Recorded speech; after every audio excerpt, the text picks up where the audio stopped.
The Conceited Knowbody. Every Tuesday at 8 p.m.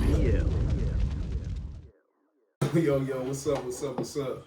We back with another edition of the best podcast you never heard of. The Conceited Knowbody episode 115. What's today, man? December the 10th. 10th. Today's my brother's birthday, man. Shout out to your brother. Shout out to Flex, Kenny. Flex. Yeah. Flex. Yeah. You already know who I am. This is Latourus, a.k.a. Hard Fob Harrison, a.k.a. The Commodity. We're about to have a fantastic show as usual. To my right, we got my right-hand man, Renaissance motherfucker. Jimmy, how you feel? Feeling good, man. Trying to recharge, trying to really get in the zone. Niggas just been, like I said, I tell you I was feeling tired, but sometimes, man, we subconsciously make excuses for ourselves, man. So you gotta, like, snap out of that. You know, y'all might be past that because y'all a little bit more ahead of the time than I am. So, yeah, I'll be soaking up the wisdom from y'all, getting on my P's and Q's. I'll be like, man, these dudes always doing something, man. So I'm like, I got to step it up. So, Keep on pushing, baby. yeah, Keep on pushing. that's where I'm at right now. That's what's been going on this weekend. That's what's up.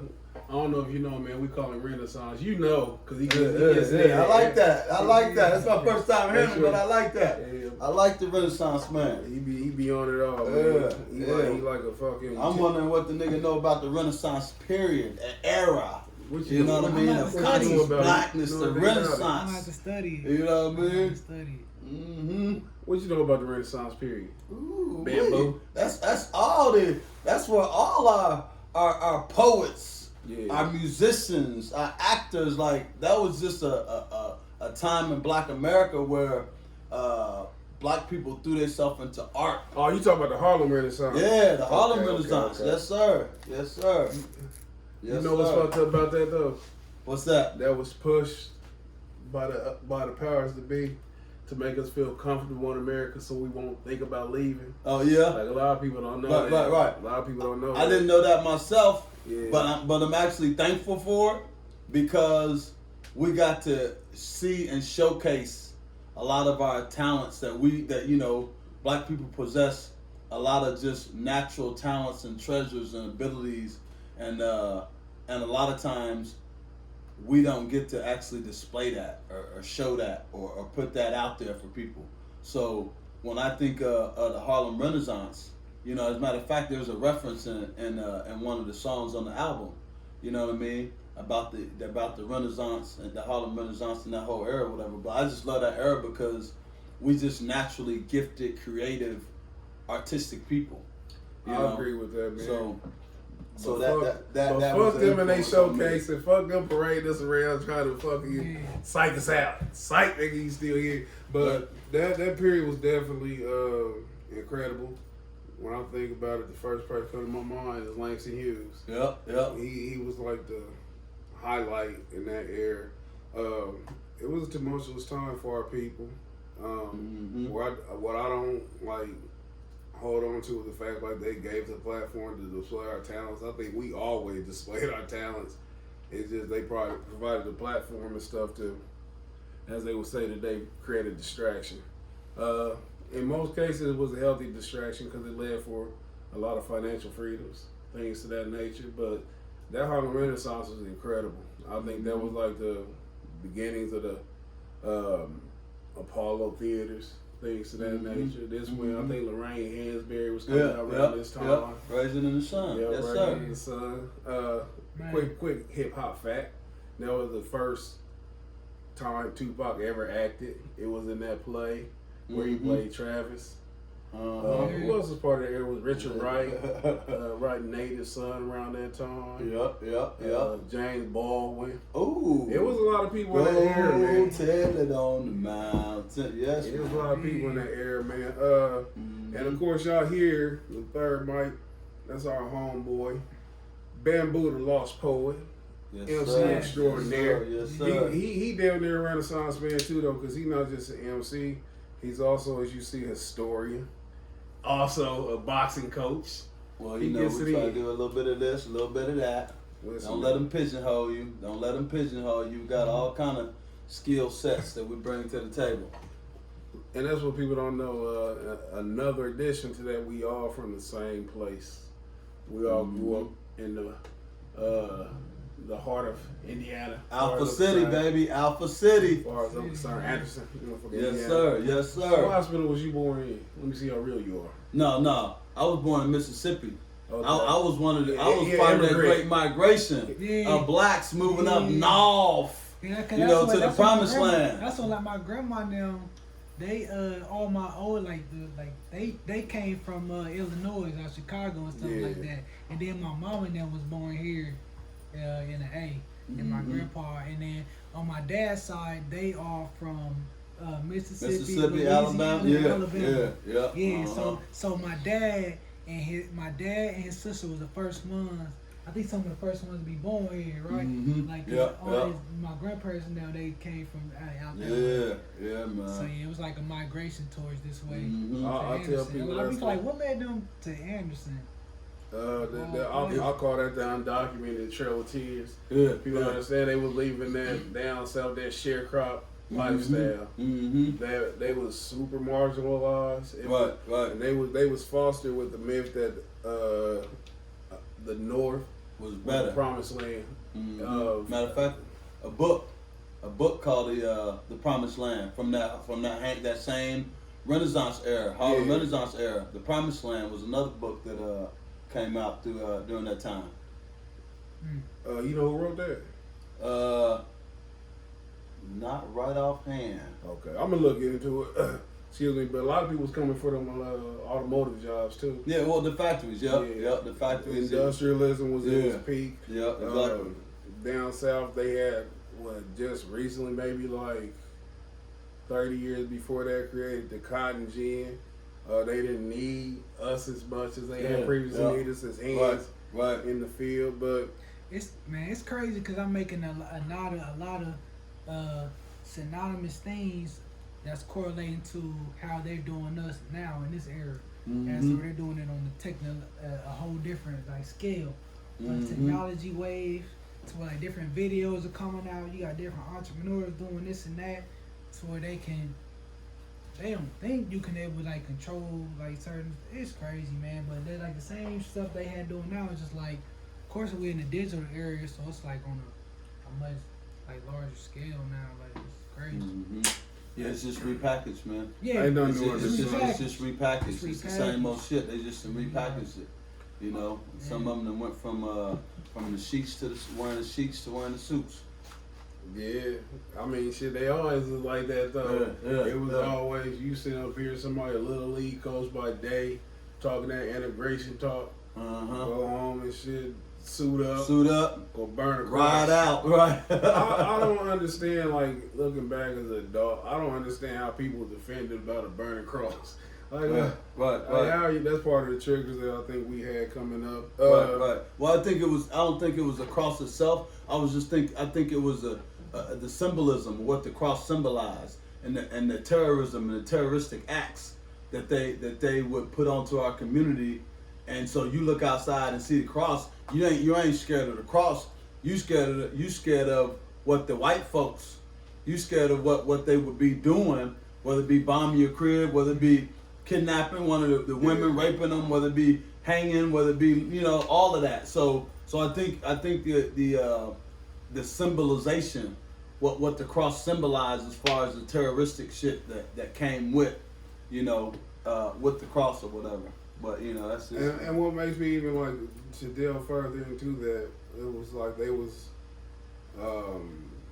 victims of all these atrocities right. before the burning of the cross took Mhm. place. Yeah, So I gotta do my due diligence in finding out what was the significance, because the Ku Klux Klan, they fashioned themselves as Christians. Mhm. They were a Christian. They They were basically yeah. a Christian organization. Yeah, So right. I want to look up, like, was that a conquering thing? Was that like putting your flag down? Like, was that cross? Right. That for them. It's crazy, man. Like I think sometimes we done got so comfortable and so desensitized about how this semblance of freedom, this false sense of security that we've gained over the years, that we forget. False senses is correct. Yeah, we forget how much our ancestors went through. Mm-hmm. Like I think they take us away from thinking about that, and they romanticize shit. Like it's something in me that hold on. It's something inside me where I hate hearing somebody say anything like humorous about slavery. Like when they say something, oh, he gotta be like a slave, or like when Lil Wayne had a rap bar or something, beat that pussy up like Emmett Till. Mm-hmm. That showed me how desensitized and how people just didn't take that shit serious. Like right. with a young boy that got killed for fucking allegedly whistling at a lady who later on rescinded that allegation in a minute that she lied. What was you saying, Julie? I was about to say, but nobody wants to be forgotten. You know what I mean? In these today's time, you know what I mean? Type stuff, just the way how they model things are like that. You know, nobody wants to be forgotten, but they want to forget the things that they want to forget. That's the convenience of being an American.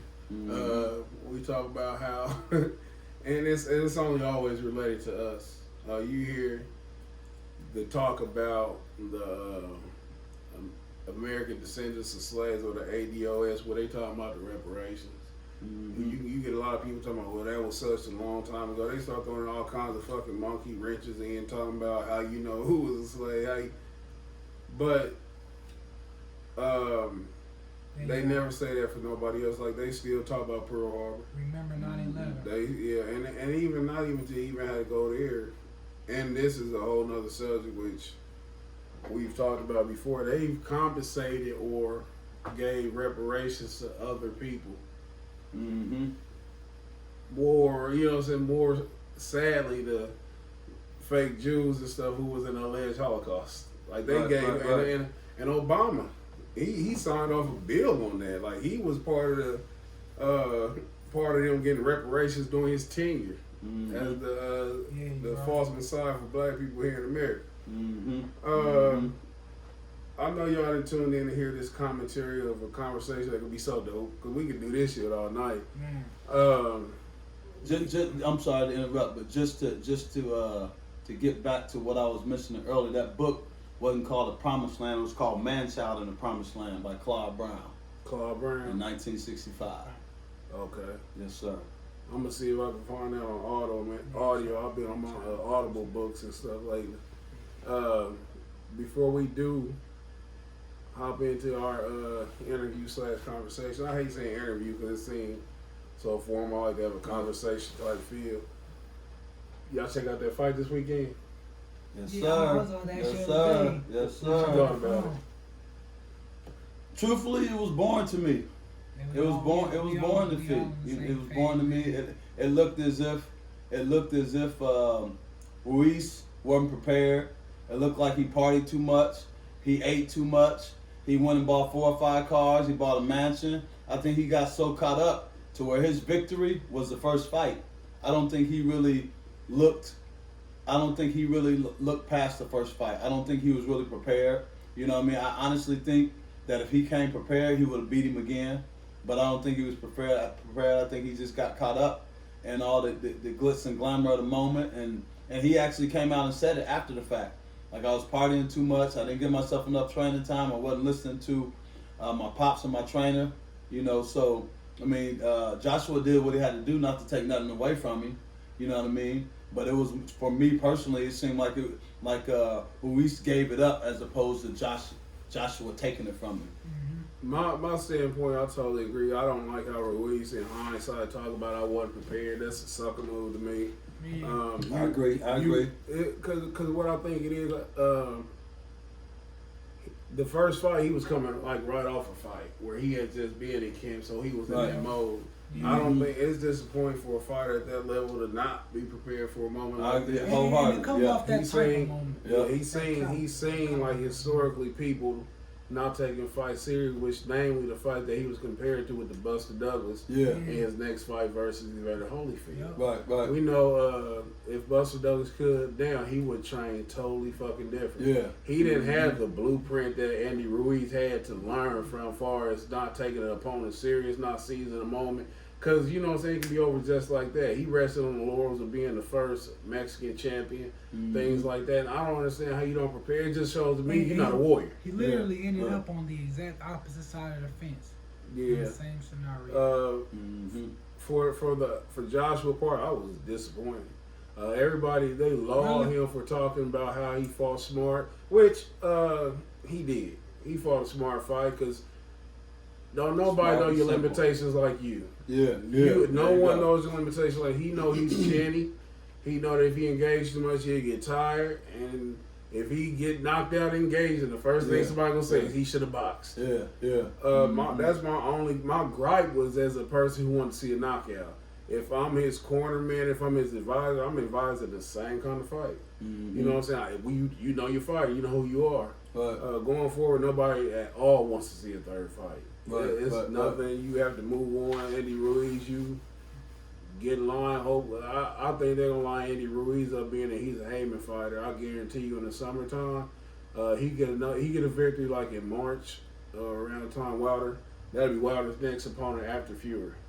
That's how that's gonna line up. He lost, but he didn't get stopped. So should Wilder beat Fury, the whole thing is I'm about to fight somebody who Joshua couldn't stop. Even though Right. Joshua beat him, I'm about to knock Right. somebody out, and that's Yeah. what's gonna happen. Right now, just me looking forward. I don't think that there's a heavyweight in the division that can compete with Deontay.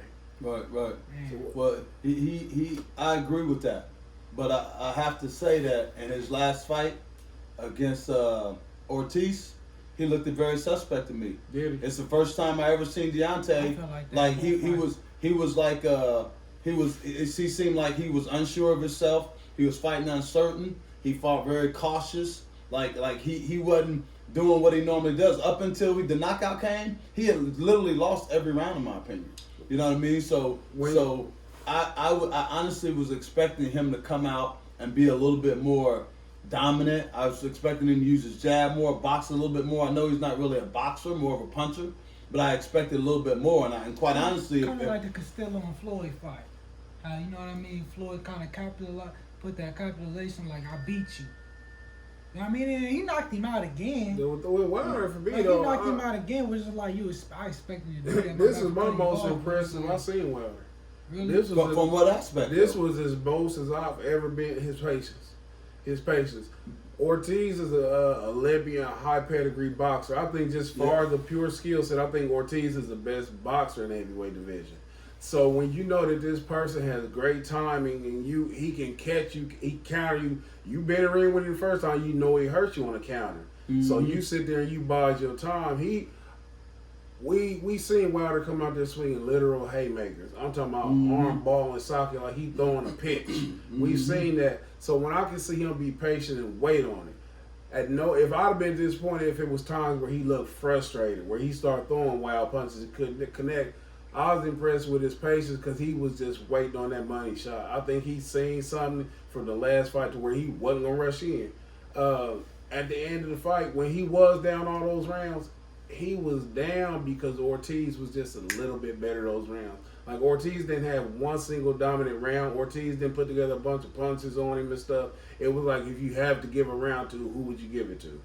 I seen that differently. What round you seen you dominated? I thought he clearly won every round. I don't think there was one round that was like real close, like flip a coin. Let's see who got that one. Because he actually caught Deontay 3 or 4 times during the fight. I thought he caught Deontay. I thought Deontay didn't make an adjustment from the first fight where when he throw his right hand, he never come back with a hook. So all Ortiz was waiting for was for you go ahead and throw that right hand because I'm gonna counter that right hand. And every time he countered it, he caught him with that straight left. He actually had him a little. I won't say he didn't have him hurt, but I think he stunned him at least twice up until the point where he dropped him and hurt him. You know, up until it was lights out. And that's the thing about I think Deontay's the best heavyweight out there. Period. Point blank. I think he's the best heavyweight out there. But I honestly think that if he doesn't come when he fights Fury, if he don't come better prepared for Fury than he was for Ortiz, I don't know how that'll go. Was you prepared for Fury Ortiz the same way? No, definitely not. So like, Definitely not. so like it's apples and oranges type thing. I don't think he fears what Fury has coming back. Mm-hmm. So I think think, hell, Fury can't punch. No, he can't punch, but he's the Box best. like a He's motherfucker, to though. me, he's the Box best like a boxer in the motherfucker. heavyweight division. I don't think. Flat out boxing I skills. think he moved. He's I think he awkward, moved. He moved good, but just boxing in the heavyweight division for me is Ortiz. Ortiz can Yeah, he I can think hit he'll with box he better can he a better puncher. He throw better like a straighter punch. I think he's a better boxer. I think that Fury moves good and it looks better because his size. But have you ever seen like his punches? Be like, damn, he got a good punch selection. It's like slip, jab, slip, hook. He throw He be combos. running them But so they not. But it's Get not. But it ain't no those power them though. fours and When you them 6'10" and you ain't doing shit. I feel like them points are still important though, even though in the heavyweight division, you know what I mean? The bat. When you fight somebody who can knock you out with one punch, man, you gotta be able to make them fear coming in on you. Yeah. Ain't nobody. There's no. He Yeah, you struggled right. with Waylon, You right. which a fight that he could have lost had they did their right thing as far as that cut. When he knocked him down in the last round, you think that was the only time he caught him that clean? No, he knocked it down early in the fight. What round was it? It was like Oh yeah, he dropped knocked him. him It was like exactly twice. around what 5, I Oh, believe, okay. something like that. Okay. So that was the second one. But I definitely think the second fight be totally different. People talk about how Fury was coming off a layoff, which he had 2 fights before he fought Wilder. His 2 fights since have been against like fucking truck drivers, and he's looked bad. He might be the type of person who get up to his competition, but I thought Wilder was gonna kill Fury the first time because Fury let Steve Cunningham put him on his ass. I'm a fan of Steve Cunningham, but Steve Cunningham was coming from cruiserweight where he wasn't knocking nobody down. Sure, yeah, he wasn't making too much. But noise. well, it's a lot of good, interesting things to look for in fights, man. I just had to talk that boxing stuff. Yeah, man. yeah. I got some boxing, You better get some shit started up in here. We all love sweet science, so I had to Yes, touch sir. on it just a little bit. But something else we all love is hip hop. Yes, sir. It's yes, something sir. that's in our blood. It's like, what can I say? It's damn near tribal. Mm-hmm. The beats, the storytelling, the competition. It's something at its peak. Hip hop is a warrior sport. It's a sport itself, not the watered down commercialized version of it. Right.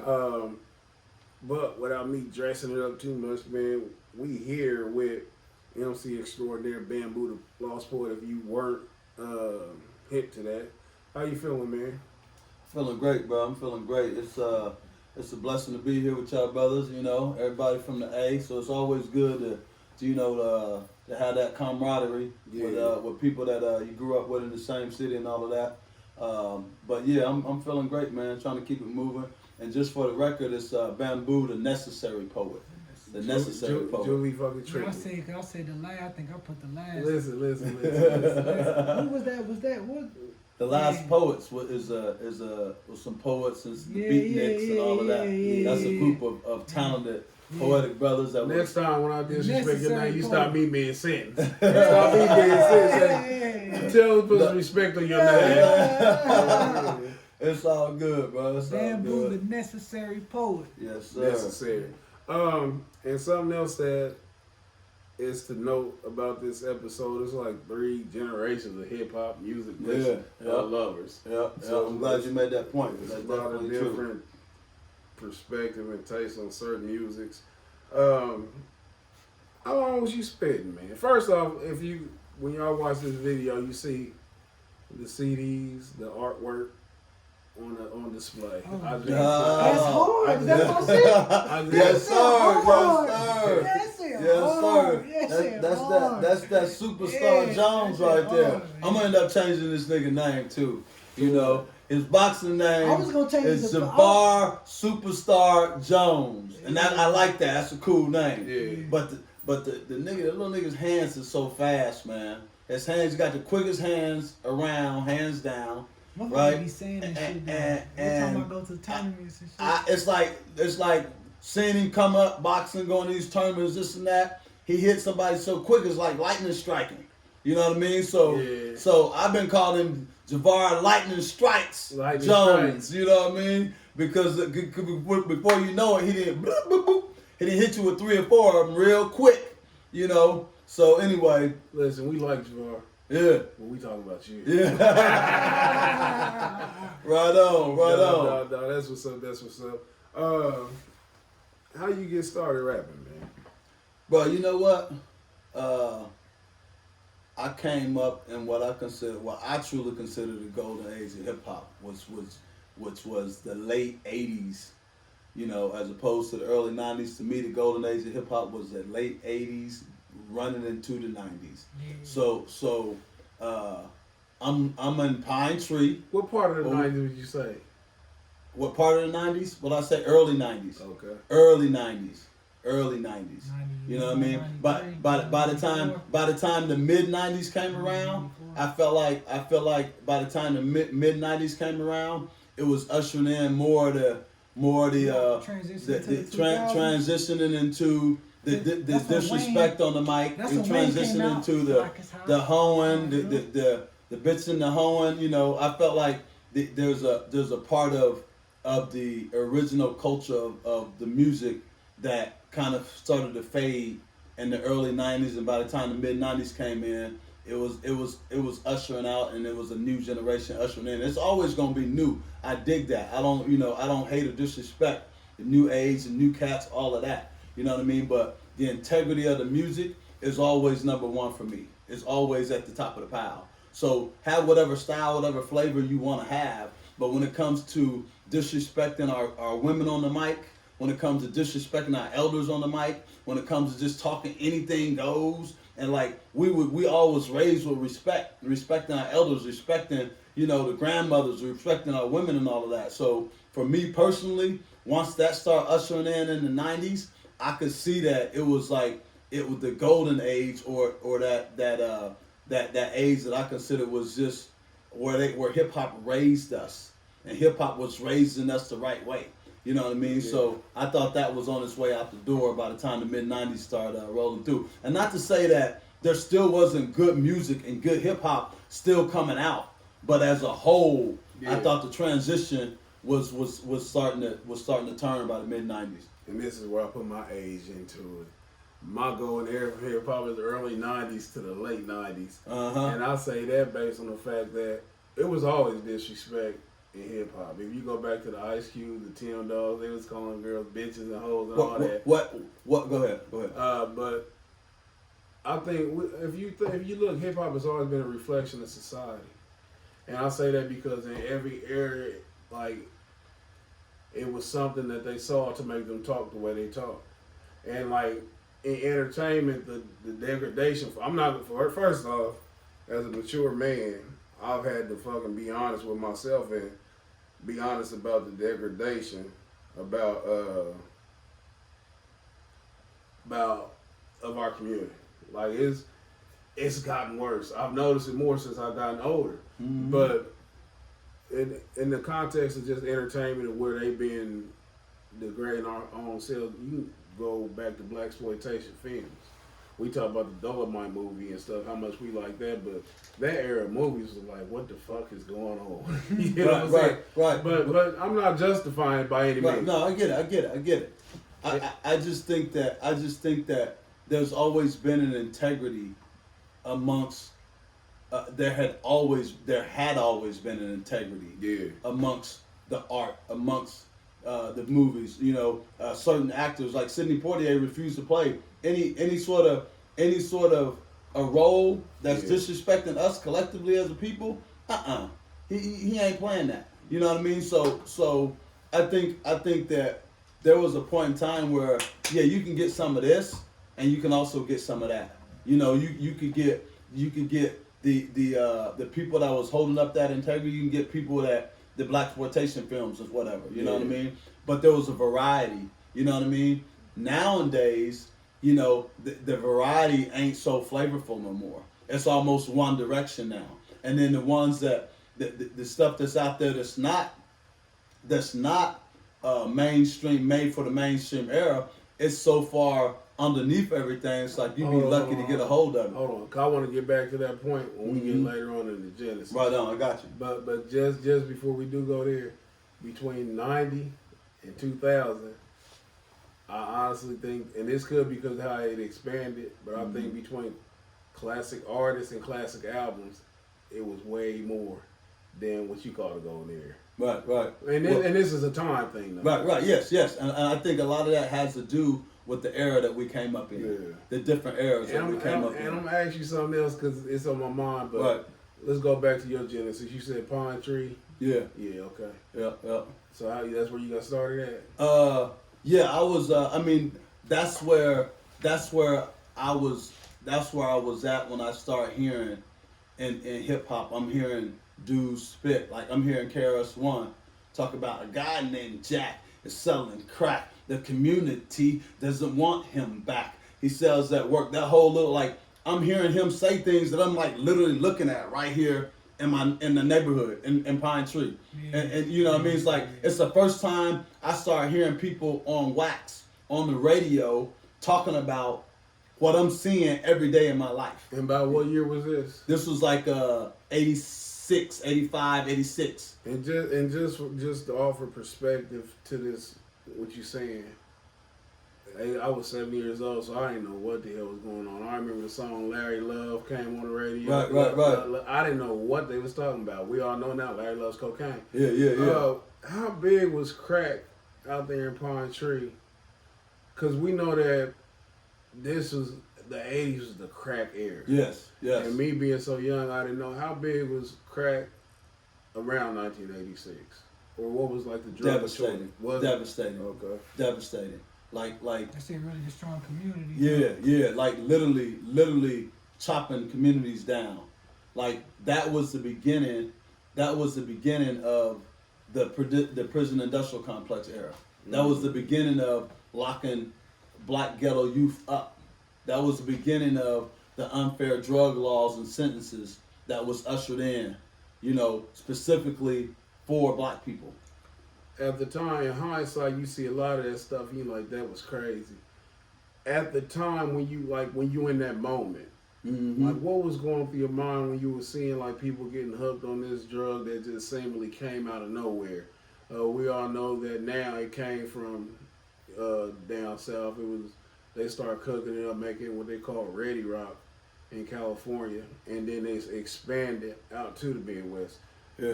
So like, and let's not forget that was ushered in by the CIA. Yeah. You know, by the help government. find the conscious. Yeah. Collateral damage. That's how they looked at us. Yes, sir. When you in that era and you seeing like families being changed, like people you formerly look up to or admire, or even girls you thought was pretty, or dudes you respected, and like they just get ravaged by those drugs. And then you hear the KRS-One talking about it in a negative way, as opposed to what we was just talking about, how it started getting a positive spin. Right. How did that influence you with your music? Man. Just not only that era, but that the consciousness of that era, you know, made me want to be like, when I heard that, it was like my CNN. Like, listen to KRS-One, listen to Public Enemy. It was the CNN news that they wasn't telling us on the news. So it's like, damn, that made me want to be like, you know what? I want to tell my story. I want to like tell like what's going on right here. You know what I mean? So I hear them telling what's going on there, and it's like what's going on there is the same thing that's going on here. You know what I mean? And they in New York. We in little bitty Anderson, Indiana, but it's the same flavor and the same flow. Right. So that made me just like want to tell my story or whatever, because and you know what, my story is our story because it's our community, you know what I mean, as a whole. So it just gave me something to like believe, like, dang, I can really do that, like because before it's like when you're not growing up around it, you're not growing up knowing like MCs. We didn't grow up knowing MCs that we grew up with that was famous. So it was on the radio that was doing none of that. So it's hard for us to see ourselves doing that. It's hard for us to see ourselves, hard for me to see myself being on the stage, rocking a crowd, being on TV, a video. It was hard for me to see myself doing that because I had never seen anybody that I grew up with do that. You know, where if you're growing up in East Coast, you know, you coming up in that era where you seeing cats rocking the mic, you seeing all of that, you know. So yeah, man. So it just opened my eyes to what I could do, you know what I mean, and really big, more than anything, told me I had a voice, because hip hop really raised me. Hip hop raised me just as much You know, my parents raised me as far as right and wrong. Yeah. Hip hop raised me as far as what's going on in the world and educated me to what was going on in the world. You know what I mean? So it was kind of like my social studies, history, and all of that. It was my current events. Hip hop gave me, you know what I mean? And that's like, dang, it was like a viewfinder. I can tell the world about what's going on in my little corner of the world. You know what I mean? So listening to those cats back then was like me watching CNN and getting informed. And it's crazy because what you said that where was your news, your extension cord, so to speak. Like you already had power, but this helped you extend and gain more power, more knowledge. When you said that, it made me know that, or realize and remember how important it was for the mainstream to hijack it so they could push it in the direction they wanted to. Yeah. So when you said you started, you said this, so you was about 16. Yeah. Yeah. What? Yeah. When did you start recording? I didn't actually start recording because even though I got a little taste of it then, I didn't actually start recording till like the effect of me seeing that didn't set in on me until I was like in my early 20s. Okay. You know, I didn't take it at 16 and ran with it. Now I'm writing and this and that. You know what I mean? And let me pause it right there. Being in that era where it wasn't you just run into a studio writing, did you like engage in battling? No. Once I actually started writing, you know, my early and mid 20s, like we would have battles amongst my homeboys that we writing together. We doing this, so we start battling each other. Yeah, that's just, So that's what I mean. Like, because you wasn't recording and stuff. Right, is this how you sharpen your skills? Yeah, like just sitting there with your homies and shit. No, not really. I mean, my if you listen to my songs are all thought provoking. Yeah. So I've always been like, I've always been the cat that always hung out with the elders. So while everybody else is over there doing this, doing that, I'm across the street with Mr. Johnson. He like 77 years old. I'm like 7 or 8. So I'm posted up on the porch, hanging out with him, just like window. Yeah, exactly. Yeah. So I'm posted up with him, soaking things up. So I've always been like an observer. You know what I mean? And so I ain't never really been on Front Street with anything I did. I ain't never been like, ooh, check me out, whatever. I always like played the background. You know what I mean? But when it came to like, if we're gonna sit here and talk about something, you know, I got something to say, and I ain't just I ain't never been a shit talker, so I ain't just gonna talk just to be talking, just to hear myself talk, or just to out talk you, or none of that. You know what I mean? So I was more or less like the reserved cat that like if we had a serious conversation, then you hear me, you hear my thought process. So you're naturally an introverted person. Yeah. So when you finally, let's just skip ahead to the early 20s when you started recording. Right.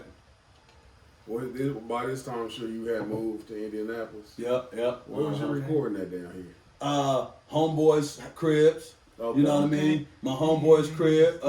We had a little spot that we started actually the United States of Mind, which was like a drum shop, poets cafe that me and 3 of the homeboys like went in on. We leased this little building. We start having a poetry reading every Friday night, and it was a hotbed in the city. For what year was this? This was like the mid '90s. Okay. You know, what was the name of this spot? It was the United States of Mind off of 40th and Boulevard. Okay. Yep. So this was like the mid '90s, and like we rented a space. We started having the poetry reading, fixed African drums, djembes, kungas, doom-dooms. You know what I mean? It was like a little community space that we started, and then we had music equipment in there. So that's where we would go and just rehearse or just start playing around with stuff. Or the open mic, the open mic nights on Friday nights. Somebody just get up and start doing something, and then just that creative energy will spark somebody else to start doing something, and before you know it, the whole place, somebody doing this, somebody got a beat, somebody spitting, yeah. So that's really where all of my artistic endeavors like really like flourished out of that time and out of that space. Man. So you said you gravitated towards conscious rap. Always, yeah. Who outside of the KRS-One, who was some of your other influences? Wise, intelligent, poor righteous teachers. Mm-hmm. You know what I mean? Paris. I was gonna say Paris too. Public Enemy, you know, Cool Herc, like the true, what I consider the true pioneers of hip hop, like even De La Soul, A Tribe Called Quest, the Jungle Brothers, like all those conscious heads, and even what you were saying about, you had mentioned earlier about, like, you know, a lot of the cussing, a lot of the disrespect and bitching and hoeing had always been in like hip hop. Like I respectfully disagree, because the only cursing that was in the early forms of hip hop was beat bump coop come ooh ooh I don't know if y'all remember that kind of stuff right there. Rap Dirty. When did Too Short come out? Rap Dirty was there. Too Short. Yeah, you're right. Too Short came out in the mid 80s. Mid 80s. Actually, no, he was the late. Too Short was like late 80s. No, he was like 85. 85. Yeah, Okay. So, but the majority of hip hop at the time, like in the mid 80s, the majority of hip hop, I would say like 90% of hip hop was mostly conscious music.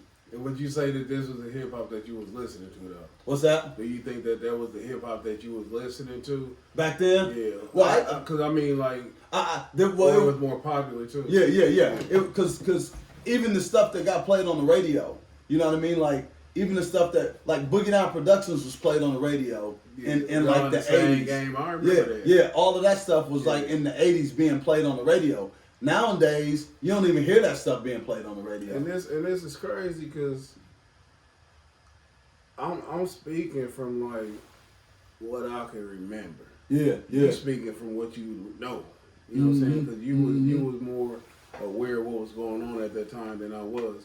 And this is what made me make the point that how they had to hijack the content that was coming out. So as opposed to a KRS-One, right? You know, or anybody else who was talking quote unquote positive, they had to push the NWA. Yeah. I'm a fan of NWA. Yeah. No, me too. I love that shit. Yeah. Like I ain't gonna front and be like, fuck, you know, like, no, I rock that shit too. You know what I mean? Because it wasn't nothing like the rebellious teenager hearing that and just hearing that kind of talk. So it was the stuff that we all wanted to say. You know what I mean? But we wouldn't, like, we would say that amongst ourselves. You know what I mean? If it came to like putting out a record or putting something on wax, we would all like be very conscious minded of like, how's my mama gonna look at this? Yeah. Like, how's my pops like gonna still a little with shine? Yeah, exactly. And that's the glue that kind of held everything together. You know what I mean? Ain't no shame right now. Anything goes. That's crazy. Yeah, because it's 100% correct.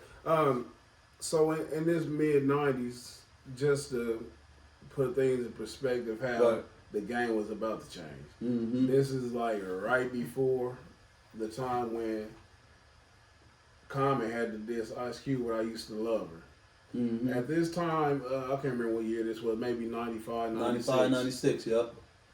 Hip hop was getting at its peak commercially. I say probably about 98 when it just like popped. Yeah. When it just was like all the way with the shiny suit puffy shit. Yeah. The hip hop magazines, things like that. Like the hip hop magazine was you remember the word of the right? That's like old school.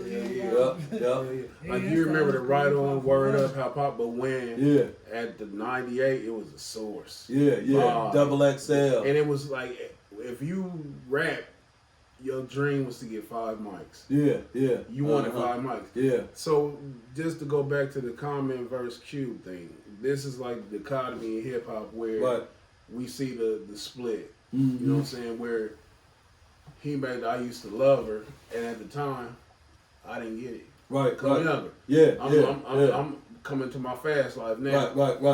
But in hindsight, I understand exactly what he was saying. You know what I'm saying? Like, it could say he was speaking from the perspective of everybody who fell in love with hip hop when you did. We all fell in love with it at different times. Exactly. We fell in love with it for different reasons. Right. But it was still a beautiful woman. Yeah, so, you know what I mean? So you fell in love with her, if we're going to give it the moniker of a she. You fell in love with her around the same time Common did.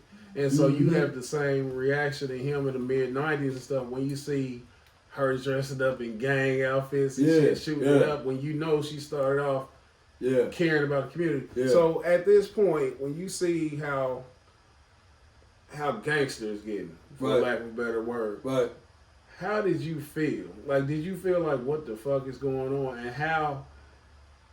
Like, did you ever want to be a mainstream artist? No, I've never wanted to be a mainstream artist because at that point in time, if you were a mainstream artist, you were considered a sellout. Yeah. You know what I mean? So in order to make it to that level of mainstream, you had to be commercial.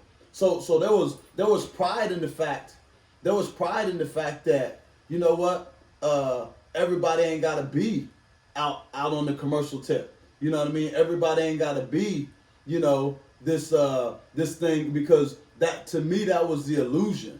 That was the illusion right there. And that's where a lot of the confusion also ushered in, because now all of a sudden it's like, you know, everything starts becoming about like record sales, and like all of a sudden like it goes from being my generation, the dopest MC had nothing to do with record sales. You know, then we come into an era where the dopest all of a sudden is based on how many records you sell.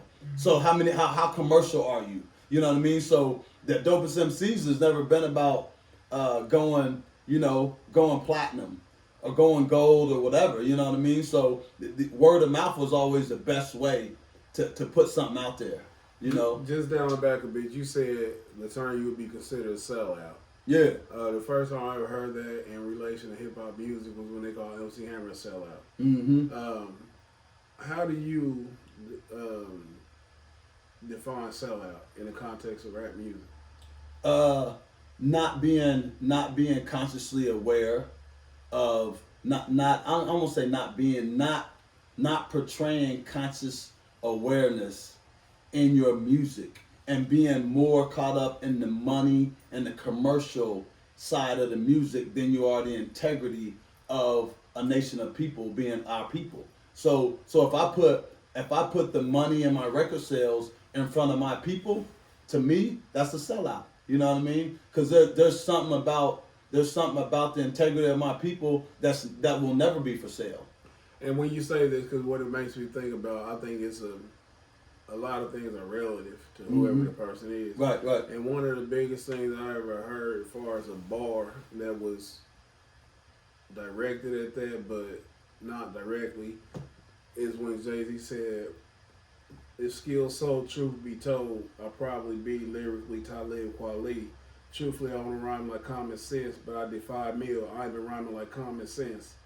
And what he's saying in that verse is like, if I could just get money off my skills, I would just focus on these skills. Right. But it's been my music selection, beat selection, in addition to my ability to be lyrical, which has made me this super rich person, which in turn allows me to turn around and provide for the people around me in my community. So, like, do you think it's like a double-edged sword to cross over and stuff, to where you get mainstream fame, but you're more financially able to help the people around you, as opposed to where you got the respect of your friends or your peers and stuff, but it ain't generating money? Yeah, I think it is a double-edged sword, but I also think there are certain artists that walk that line, that fine line. Who's some of those artists in your KRS-One. Yeah. KRS-One. Like he never went mainstream, right? But he's made millions upon millions of dollars in the movement. You know what I mean? Public Enemy. You know, they was just inducted into the Rock and Roll Hall of Fame. You know, if I'm not mistaken, I believe they were the first rap group to be inducted in the Hall of Fame. You don't think Public Enemy went mainstream at no point? No. You don't think, and it's just like when Chuck D kicked out Professor Griff. You don't think that was a mainstream move? You don't think that was a sellout move? No. It was on the heels of him making the comments about the Jews and the so you don't think that's like damn near like the biggest sellout shit you can do to your person? No, not in that. I mean, I think once you get the backstory, I don't think so. Simply because was that a financial decision? Because was that a financial decision? Yeah. I'm sure it was to a certain degree. So when you push your integrity to the side for a financial decision, that's that's like me and you. Yeah. If me and you talking, me and you got this camaraderie about what we're doing, what we're going, and we know that me and you, when we put our music or whatever we putting out to the public, we know when we put out to the public, we got to put the public face on it. Yeah. We ain't gonna be as guerrilla as we are when we talking to by ourselves. You know what I mean? No. I You think that's a compromise difference. because if you're not being, just in my opinion, if you're not being who you are, if you be exactly who you are 23 hours a day, but you get in front of somebody who can financially change your life and you act different for that 1 hour, you was a sellout for 1 hour. By that definition, if you doing anything, if you pushing back your true self for money and shit, then you're selling. Well, that's like by that's that like. definition. I understand what you're saying. I just disagree. I just flat out disagree. Because whether you doing even I've done speeches in front of a black audience, and like I'm gonna be very respectful to this black audience. I ain't gonna just get up there and say what I would say if it was me and you sitting here and I didn't have kids in the audience and all these other people out there. So I just disagree with that. What did Professor Griff say to offend these people? I don't want to talk about this. I'll get back on your agenda. Right. No, I honestly, I would have to. I mean, it's been so long now. Yeah. I know it was this and that or what. I don't remember specifically what it was. But just to be clear, he kicked him out because he said something negative about the Jewish people, right? I think it had a little bit more to do with just the Jew people, with just the Jewish people or whatever. But it was some things that he had said that didn't go along with Chuck D. Being historical as you is, do you think it was reminiscent of the rift between Malcolm X and Elijah Muhammad when Malcolm X made his comments about the chickens coming home to roost in the wake of John F. Kennedy's assassination? How they basically excommunicated Malcolm X and put the muffle on him because he spoke what they had been speaking historically in their eyes of the white people being the devils. Mm-hmm. So you think it was sort of like that same thing where he had a vested interest in Chuck D's pretty mainstream, man. Like, not that he sought it out, it's just that they gravitated towards him, which to me is the best mainstream. If you can bring them to you as opposed to switching who you are. Right. But that's not the hard point. Again, we talking to a local legend, damn. So look, so in '95 you got your poetic shop going on. I don't know if it was called a poetic shop, but where you had your open mics and things like that. But where were you at with hip hop right then? Did you still have that same love? Yeah. I've always had the same love. You know what I mean, for hip hop. At the same time, I was on the shaking my head vibe. Yeah. You know what I mean, like you know how the elders. The elders sitting back, the elders sitting back in the corner, and everybody in the house, right? Kids running through her and this and that, and you know, kids cussing, people being disrespectful. The elder that's sitting back in the corner usually ain't gonna just try to change everything that's going on in the house right now. Right. You know what I mean? Because the wave of all of that has passed the elder by. The elder just sits in the corner and just shake their head like, I can't believe what we have come to based on where we come from. I can't believe that we come this far for this. So how do you think it got to that point? Because like we always, as elders, like now, I make it my conscious thought to not be like, damn, these motherfucking kids fucked up. Right. Because they didn't raise themselves. So how do you think, just like, real quick, how do you think that the transition of conscious hip-hop got into what was, unconscious hip-hop? Right. I know Superstar was trying to usher in. I'm going to let him speak on what he was thinking, then I follow up to answer that question.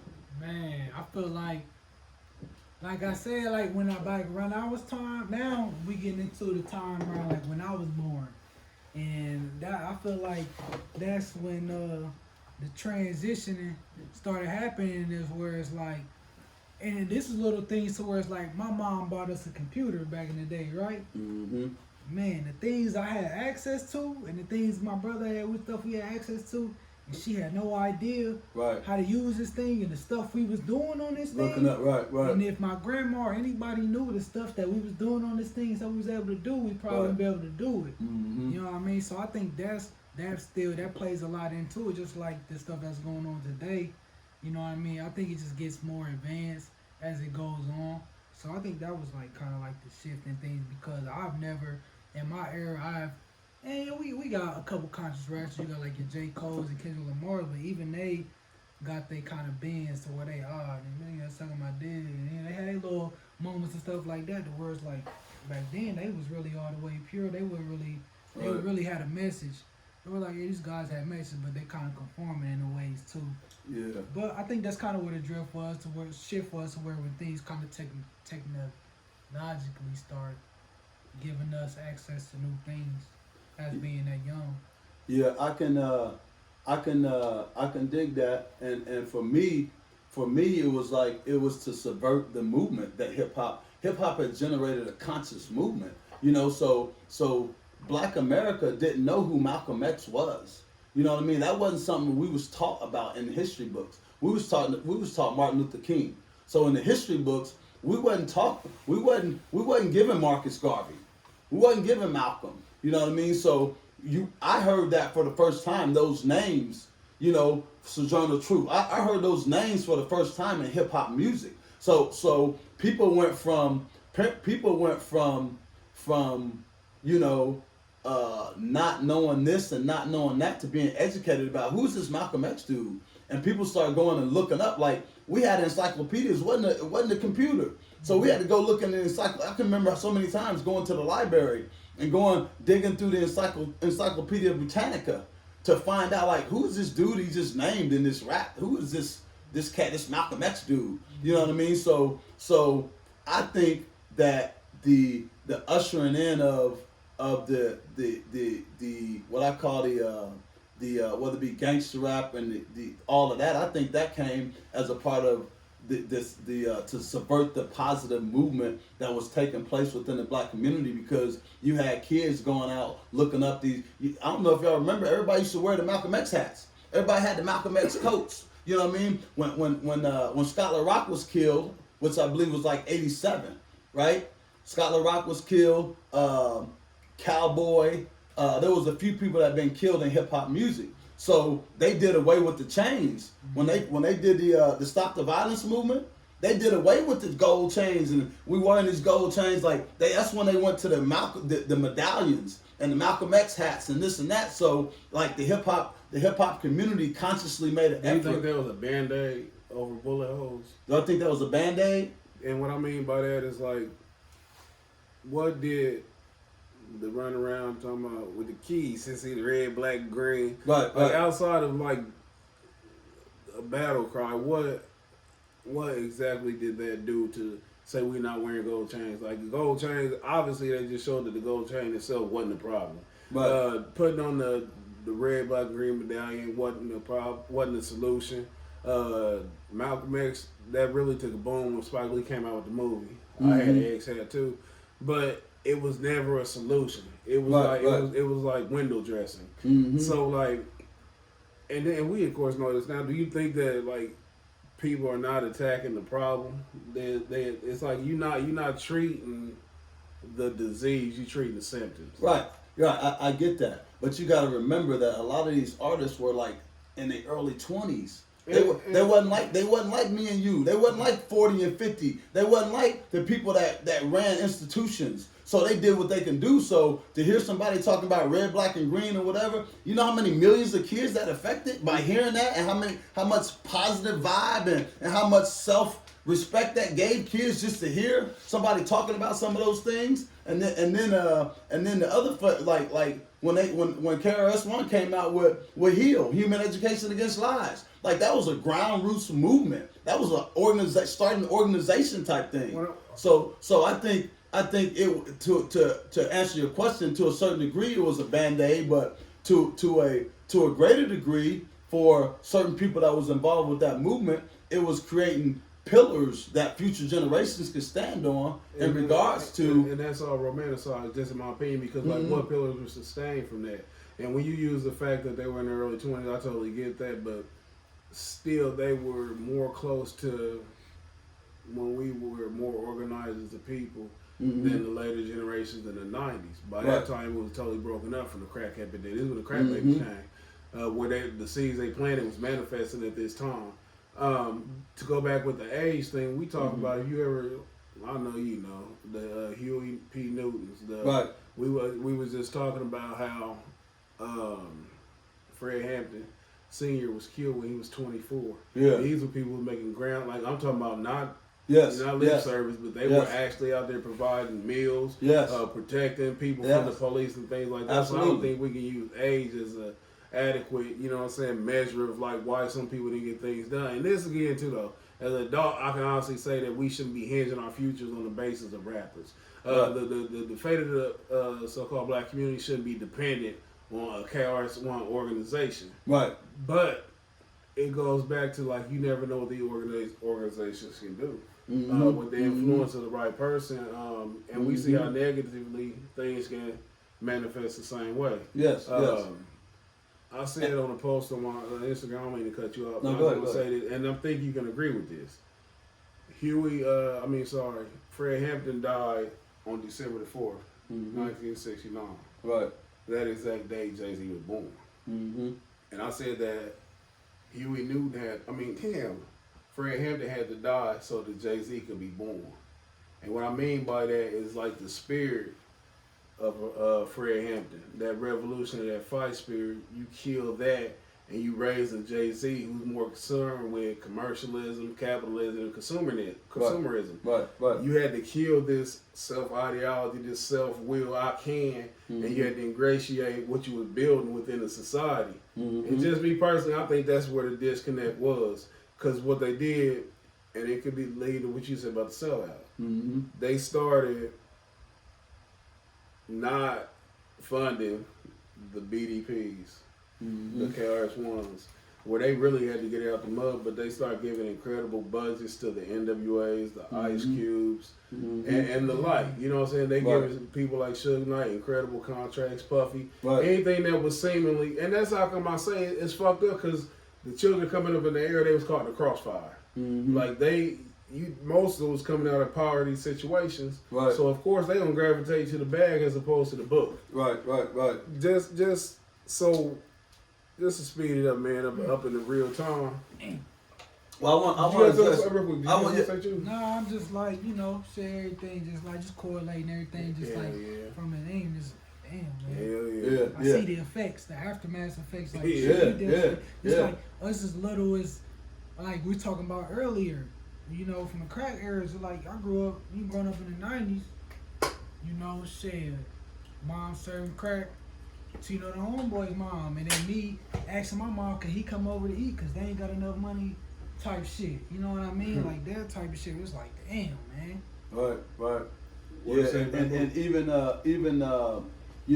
going back to what you was mentioning in regards to the Panthers and Fred Hampton and Huey P and all those cats, like I think the times, like the more drastic the times, the more drastic the reaction. You know what I mean? So I think things have been like, let's say, dumbed down enough by the 90s to where, because they had killed off all the revolutionaries. You know what I mean? They had killed them off. So that right there, like, teaches a generation, you know what I mean, of like the same thing with the Willie Lynch shit. You know what I mean? When you killing this big black strong buck in front of the whole village, in front of when you doing that, like, you imagine the fear and the terroristic act the terrorism that puts in the minds of youth that actually witness this, and then the fear that it puts in a mother who's raising ghetto youth. You know what I mean? Like, she's got to steer them in another direction. So I think that it was times was more drastic in the 70s when they killed Fred Hampton. And with the movement of the Panthers and all of that. I think that was like a full frontal attack. That's in your face. I think as the late 80s came around, it was more like subdued at that point. You know what I mean? It was still the same shit like we talked about before. It's a different dressing.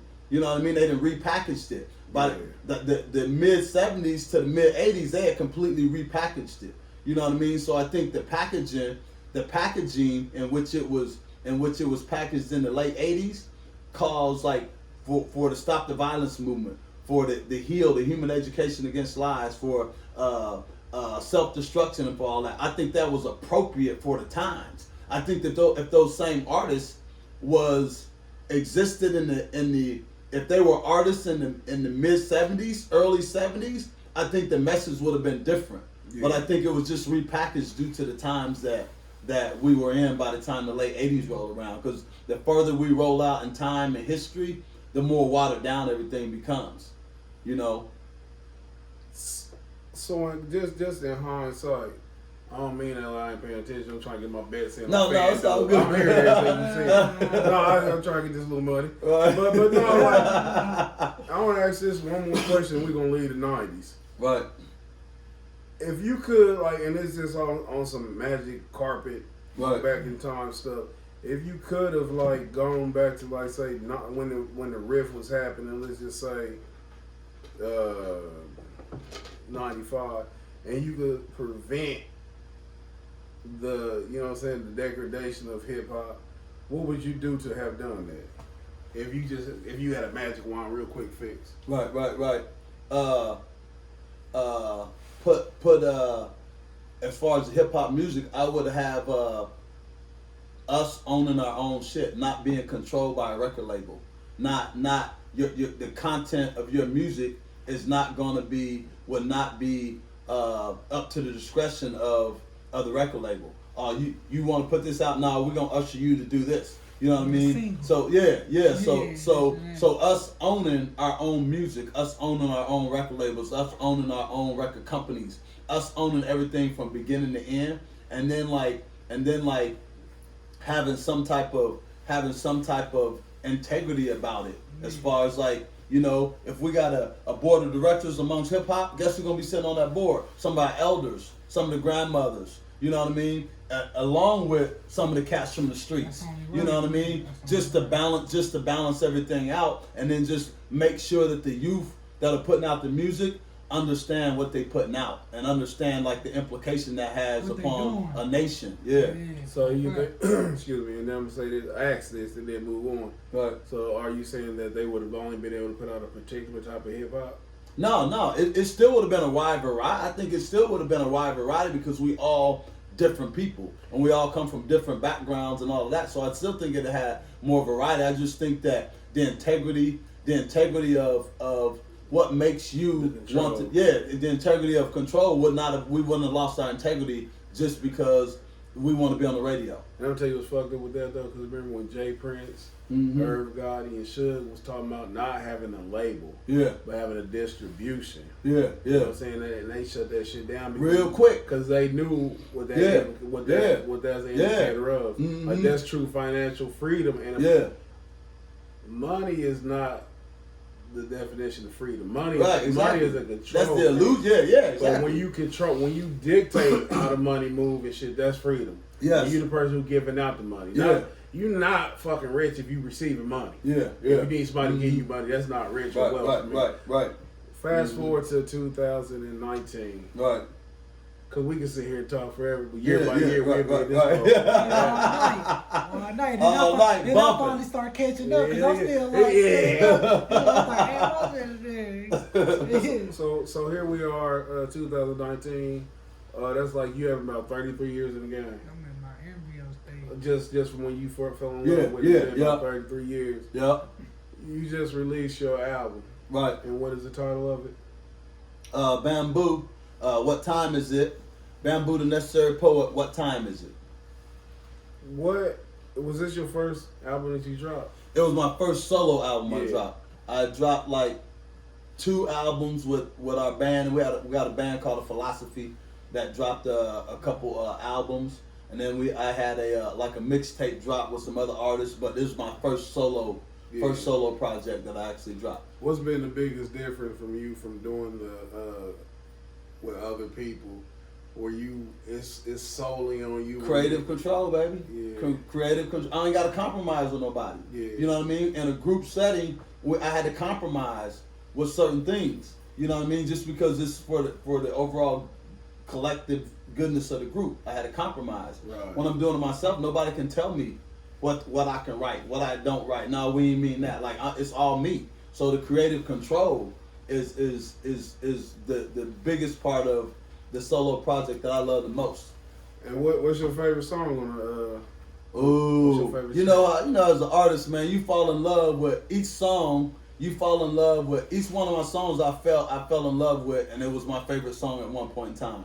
But the one that stands out the most to me, well, see now you know. So one of my favorite ones on the album is "Plucked on Some Mary." That's my favorite one, and then probably behind that. Is that a song about Reefer Wana? Yes, to a certain degree. Okay. To a certain degree, yes. You know what I mean? But it gets into some intricate shit that's way bigger than that. Yeah. You know, so that would be my favorite one. And then probably like Freedom is a Motherfucker, you know. And then probably My Mama Told Me would be my top 3. I like that one. That's the video you got for Yeah, that. yes sir. Yeah, I like that one. Right on. It's 15 songs and it's no features. It's one feature on the song What the Guan. Yeah. Kwanzaa Pops, who is, you know, the dopest the dopest reggae artist in the state of Indiana, has a half a verse on the last song on the last verse of What the Guan. But So- everything else is all me. So this is vintage hip hop. Vintage, yes sir. Where you listen to a CD or, you know what I'm saying, music, and it don't sound like a compilation, like a DJ mix. Right? It just sounds like a No, mixtape. definitely not that. And you listen to it, and it reminds you, depending on what era you grew up in, it's a throwback. Yeah. It's a throwback to old school hip hop, basically. Yeah. When you write music, do you listen to hip hop today? I do. I don't listen as much as I used to, because truthfully, I can't stomach a lot of it nowadays. You know what I mean? I know exactly what you mean. But I still like most of the stuff I listen to now is gonna be like if you was like, yo, BAMBU, hey, this dope cat out, man, check him out. You know what I mean? It's like on a referral, So like gotta that. be word of mouth. Yeah. Or somebody, you know, Javar hit me up like, hey, coach, you checked out that new this and that? Yeah. You know what I mean? I go check it out. But as far as just out there, like just listening, like before when I grew up listening to the radio, there was a lot of just good music, good hip hop on the radio. You know what I mean? Yeah. And now it's like when I listen to the radio, I can listen to like 10 songs They all sound on the the same. radio and not care for any of them. And they all sound the same. And they all sound the same. So it's like before I waste my time doing all of that, and time is valuable and precious, and the older we get, the more value and precious that we realize it really is. Yeah. I ain't really got time just to listen to frivolous matter anymore. So like, are there any artists that you listen to today that you like? Yeah, I like J. Cole. You know what I mean? Yeah. I like what's the dude out there in Cali? Kendrick Lamar. Kendrick Lamar. You know, the Anderson Paak. You know, like there's Immortal Technique. You know, I still listen to Most Def, To Live. You know, like there's some cats like dilated pupils. So like the remnants of the backpackers is who got you. Yeah. Just the conscious heads, just the people that actually put what I feel like put thought and integrity into their music. Yeah. Who your top 5 ever?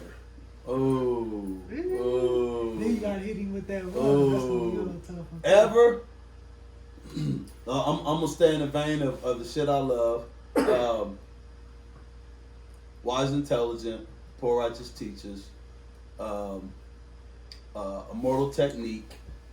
Gotta have me some Lupe. Lupe? Well, no, Lupe probably wouldn't be third. Third would probably be a Tribe Called Quest. Hold on, we doing one MC. We ain't doing groups. Oh, okay. So just MC. Q-tip. Okay. Yeah. So no. So Wise, Intelligent, Immortal Technique, KRS, Cool Herc, you got Cool Herc in there. no, he wouldn't be in my top 5 lyricists. Chuck D Chuck D. and You put Chuck D on lyricist. Lupe Fiasco. You put Chuck D on Chuck D was a lyrical technician. Listen, man, I don't usually interrupt people top 5s, but he got to go sit somewhere else. Chuck D was a lyrical technician. He that shit. Fuck It, that. it wasn't how he said it. It was what he said to me. You know what I mean? It wasn't how he said it. It was like what he he was said. just talking. It's like he was just like, cause when you don't fuck with Rakim. Oh, I love Rakim. I love You and Ray Rakim. Chuck deal with Rakim. As far as you ask me, my top five. Yeah, That's saying, my okay, top five. As far as lyricists, if we're gonna go lyricists down at this point. Right. You ready? Lyricist, Chuck D wouldn't be in the top five. Okay. Chuck So D you just wouldn't talking in about the top. okay. I'll go with that. What about And even lyricists, Carrie X wouldn't even be in the top five. He's just straight lyricist. Yeah. You know what I mean? So this is the next question we always ask all the artists. Right. If you could make a compilation album with any artist, Right. dead or alive, like your this your like a group. Right. group, You and yeah, three like, other people. You and three And other. it's three other cross genres artists. too. Cross genres. Oh Y'all put shit. together a fire project.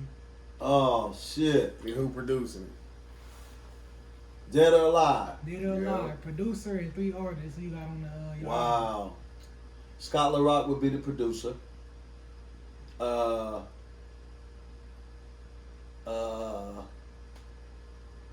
Scott LaRock,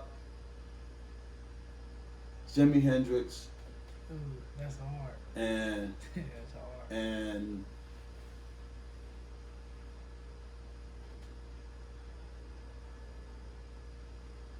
the Rebirth of Cool, the Bitches Brew. Diggable plans. No.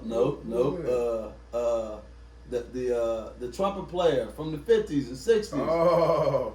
The real he got Rebirth of Cool. You talking about Miles, is you? Yes, Yeah, Miles yeah. Davis. Yes, sir. Yes, Yeah. sir. So you said Kendrick. You said you got Jimi Hendrix. Jimi Hendrix, Miles Davis, Yeah, I don't know. and it was who else? I just You do. said Scarlett produced. You said he produced. And Okay. So one more artist. Yeah, Okay. I'm gonna have to go with Andre 3000, baby. That's hard. Andre 3000, baby. You can't go wrong with Dre. Can't go wrong. Mhm. He gonna get you some fire features. All Yeah, day, man. yeah. Mm-hmm. So you got. First, I want to ask you this before we end up wrapping it up. Right. Who was the last revolutionary in hip hop? The last revolutionary? Mm-hmm. Ooh, I wouldn't say the last. I think they still doing it. I would probably roll with right now. About somebody who had some kind of trade, somebody who was, or people heard him and listened to him. Moral Technique. Revolutionary Volume 2. I mean, okay, I'm saying Tupac. Oh yeah, I say the last because he was the only one who had some influence. Yeah. Nobody don't know Okay. Moral Technique if you don't listen to hip hop. Right. So I didn't question that. Right, I'm talking about somebody who. Well, had it's some funny you mainstream- say that because when you first said that, Tupac was the first one Yeah. that literally popped in my mind. You know what I mean? And then I took it a little step further. It's like, okay, he's still doing it or whatever. So when they killed Tupac, do you think like they put the X on it? We stamped it out all the way. Like we give you a couple underground people and stuff. But Yeah. we never let this kind of stuff up Yeah, straight up, Yeah. straight up, because he was at the point where I truly feel like he was about to completely revamp everything, and he had even said in regards to like the next election, you know, the politicians like I'm gonna be there. Like, can you imagine an artist like Tupac at a presidential debate? Like spitting shit at a presidential debate to where the eyes of America is watching, and you got this nigga from the hood that's like got crazy ghetto intellect and a passion for his people, was birthed in prison. Oh man, come on, man. Do you consider yourself ghetto? Do you think it as a derogatory term? I guess it depends on how When you start identifying with, When I go ahead. cause like when we started identifying what terms they gave us and we started making, Right. I still think that negative connotation. Like I done got to the point where I try to not to refer to the people who came over as slaves. Right. I talk about people who was enslaved, cause Mm-hmm. I think slave is disrespectful to call Right. look at them and call them slaves because they was sunk before that. Mm-hmm. So that's how I come No. out with it. Like I understand what ghetto is, you know. Right, what I'm right, saying? right. Right. No, I get it. I get what you're coming from. I completely understand it. You know, when I like when I talk about certain things and I say, you know, our ghetto youth, you know what I mean? Like that's basically our impoverished people that are at the bottom of the social spectrum that, you know, that don't have any type of economic, educational, any type of resources to be able to do what we was put on this earth to do. You know what I mean? They have the internal fortitude and all of that, but been so blinded by mainstream society to where sometimes we don't even know who the fuck we are, man. Complete identity crisis. Yeah. Where I don't know, man. I'm a trap. I always say I'm a trap in the '90s, baby. For my taste in music, like again, I say my golden era was Illmatic to Hard Knock Life Volume 1. That's my Right. golden era. Do you use streaming services like Spotify?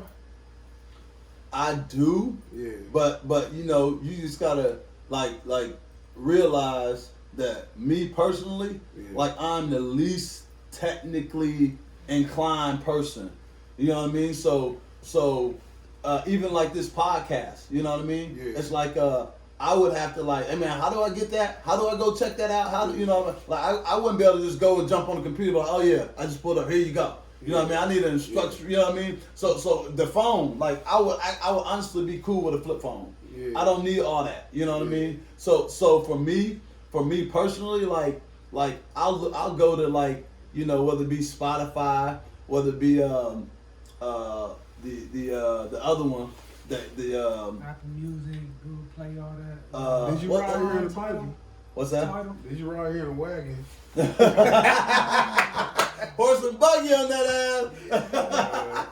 You know, but no, I'm just not like, and that's to my detriment, truthfully.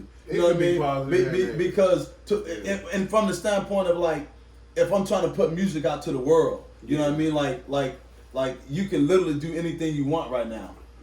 Like you can be your own marketing platform.